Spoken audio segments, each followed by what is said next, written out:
நானும் என் நண்பரும் இன்னைக்கு காலையில ஒரு டீ கடையில டீ சாப்பிட்டுட்டு இருக்கும்போது, 55 வயசு மதிப்புத்தக்க ஒரு நபர், ஒரு 40 வருட பழமையான ஒரு வண்டியில டூ வீலர்ல வந்தாரு. நாங்க வந்த உடனே பேசுனோம். எங்க போறீங்கன்னு கேட்டோம். சென்னையிலேருந்து சேலம் போறோம் அப்டின்னாரு. 40 வருடம் பழமையான வண்டி. Two wheeler. அவருக்கு ஒரு 55 வயசு இருக்கும். அப்போ நாங்க ஆச்சரியப்பட்டோம். இந்த வண்டியில எப்படிங்க போறீங்க அப்டின்னு. என் மகள திருமணம் முடிச்சு குடுத்துருக்கோம் சென்னையில. இந்த வண்டியில தான் அடிக்கடி வருவேன், போவேன். சென்னை டூ சேலம், சேலம் டூ சென்னைன்னு ஆச்சரியப்பட்டோம்.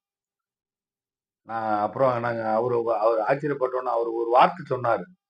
எதுக்கு சொல்றேன்னா, அந்த வார்த்தை எல்லாருக்கும் அது பொருந்தும். என்ன சொன்னாருன்னா, மனுஷனுக்கு உடல் ஆரோக்கியமும், மனதைரியம் இருந்தன்னா, வாழ்க்கையில சில விஷயங்கள நம்ம சாதிச்சு காட்டலாம். அப்படின்னு சொன்னாரு. உண்மதான்.